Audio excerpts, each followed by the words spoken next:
إن الحمد لله نحمده ونستعينه ونستغفره ونعوذ بالله من شرور أنفسنا ومن سيئات أعمالنا من يهده الله فلا مضل له ومن يضلل فلا هادي له أشهد أن لا إله إلا الله وحده لا شريك له وأشهد أن محمدا عبده ورسوله. Ikhwan fillah, jazakumullah.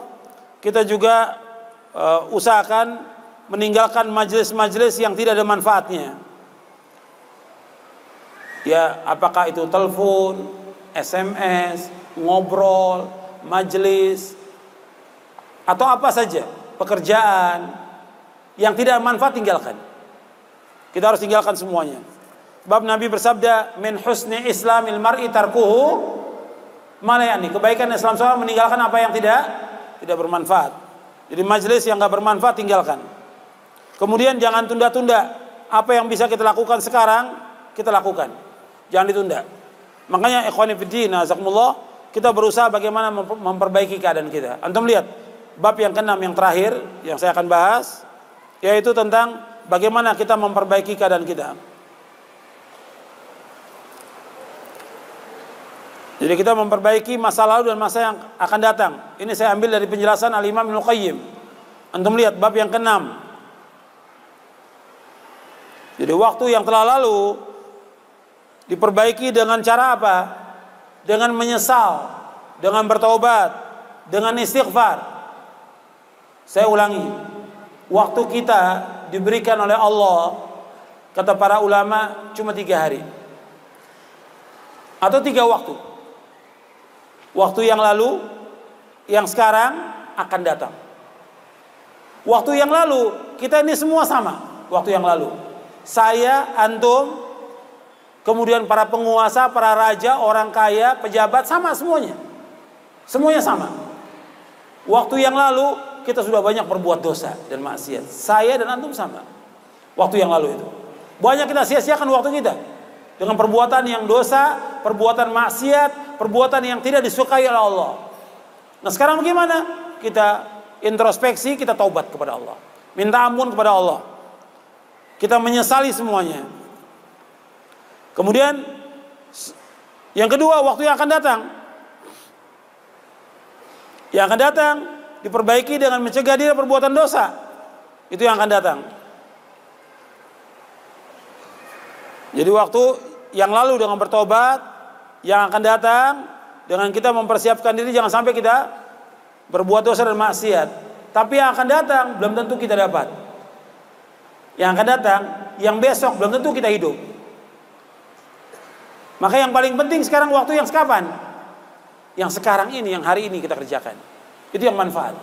Kita perbaiki dengan melakukan amal soleh. Tinggal kita atur waktu kita. Jadi antum berusaha hari-hari ini melakukan bekal. Antum atur.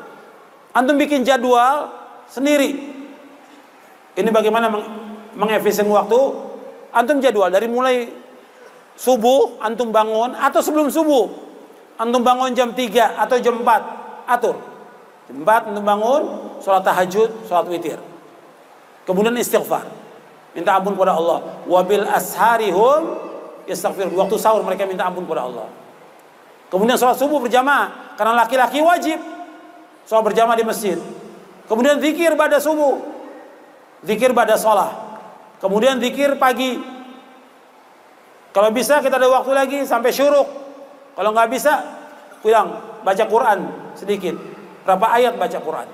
Kita harus punya target. Kita menghatamkan Quran dalam sepekan 30 juz. Atau 2 pekan. Atau sebulan. Pokoknya target kita sebulan hatam. Berarti 1 hari berapa juz? 1 juz. Ada target kita. Pagi berapa lembar, siang berapa lembar, atau sore berapa, atau malam berapa lembar. Harus target. Kemudian setelah itu kita waktu makan, waktu mandi, kemudian kerja atau dagang atau sebagai penuntut ilmu, antum masuk ke sekolah, kelas. Itu apa yang kita baca? Yang di rumah ibu-ibu, apalagi setelah suaminya makan, sarapan, pergi, anak sekolah pergi, apa yang dilakukan di rumah? Ada buku yang bisa dibaca, ada bisa baca Al-Quran. Tinggal atur waktu. Kalau masih ada anak kecil, ya umumnya dia bermain, tinggal kita lihat permainan dia. Kalau dia tidur, kita bisa gunakan waktunya untuk baca. Baca bisa semuanya. Semua orang bisa, tergantung bisa ngatur waktu atau tidak. Jadi waktu pagi apa yang dikerjakan, waktu siang apa yang dikerjakan. Ketika kita masuk kelas, guru nggak ada, apa yang kita baca. Ketika menunggu ustadz, apa yang kita baca. Ketika menunggu pekerjaan, apa yang kita baca. Ketika kita di bis, menunggu kereta, apa yang kita baca. Zikir apa yang kita lakukan, zikir kepada Allah SWT. Waktu itu bisa kita atur. Kita yang ngatur waktu itu. Kemudian siang apa yang kita lakukan. Kemudian sore setelah sholat asar kita zikir pada sholat. Kemudian zikir sore kita baca. Kemudian kita murajaah sedikit bacaan Quran kita. Pun apa lagi yang bisa kita lakukan? Bantu istri, bantu orang tua. Apa lagi yang bisa kita lakukan? Pada maghrib baca Quran sampai isya.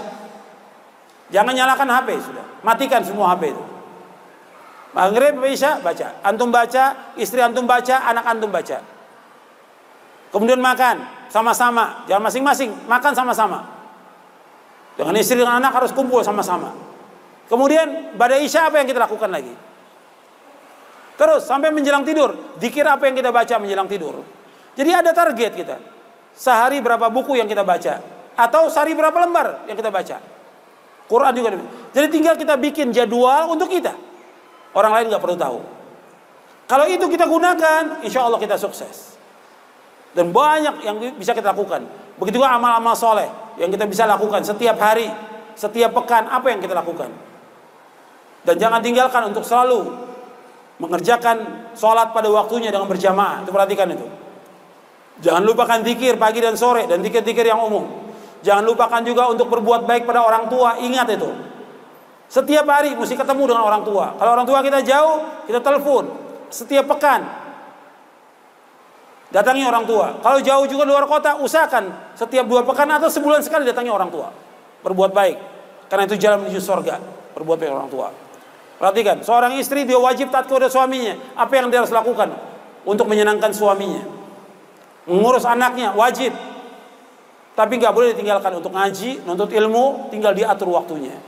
Insya Allah kalau antum gunakan waktu itu sebaik-baiknya akan sukses. Tapi yang harus antum ingat, jauhkan perbuatan dosa dan maksiat. Jangan berbuat dosa maksiat. Dan jangan menunda-nunda pekerjaan.